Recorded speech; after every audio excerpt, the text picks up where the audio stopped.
এক গ্রামে বাস করত শান্ত আর তার মা। তো শান্ত স্কুল থেকে বাসায় ফিরে এসে দেখে হাঁড়িতে ভাত কম।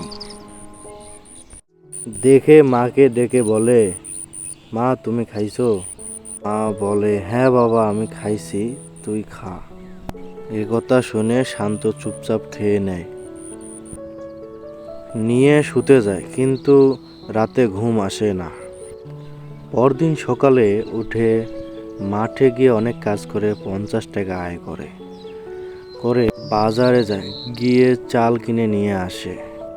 চাল কিনে নিয়ে এসে মায়ের হাতে দিয়ে বলে, মা আজকে তুমি আগে খাবে, তারপর আমি খাবো। মা শান্তর দিকে তাকিয়ে 2 ফোঁটা চোখের পানি ফেলে।